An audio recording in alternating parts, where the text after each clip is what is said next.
We've got good news, we've got bad news, but here are my biggest takeaways from training camp. The injuries are getting out of hand, especially for the Miami Dolphins. This was already supposed to be one of the worst secondaries in the league. But now, Caterco, who's going to be out for the season, Ashton Davis is going to be out for an extended period of time, and our number one corner is Jack Jones. This ain't good. And then you got Isaiah Likely. Originally, this was just a rolled ankle, and now it's a bone fracture that's going to keep him out for 6 weeks, and it requires surgery, which means he probably isn't going to be ready for week 1. And then you got the worst news of it all. Martin Emerson Jr. tore his Achilles and is now going to be out for the entire 2025 season. That news is absolutely brutal, and it's devastating for Martin Emerson Jr. and the Browns. But then there's also a bunch of minor injuries like Christian Gonzalez, Malik Neighbors, Hollywood Brown. I don't know what's going on, but the training camp injuries are getting out of hand this year. But hey, do you want to hear some good news? Trey Hendrickson is back at training camp. And while yes, he might not be suited up and all he is now is a hold in instead of a hold out, there are reports that him and the Bengals are very close to getting a deal done, and I like to think that him returning to training camp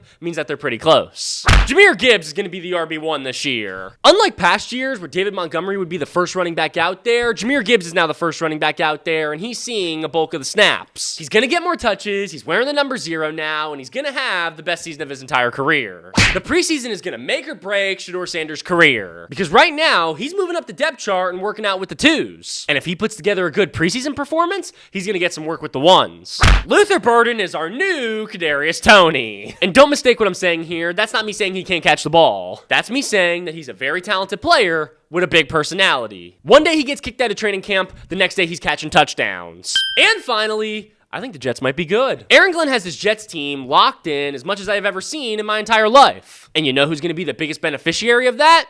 Garrett Wilson. Garrett Wilson is going to have the biggest season of his career, and I'd be shocked if he wasn't a top 10 wide receiver. A bada bing, a bada boom, baby.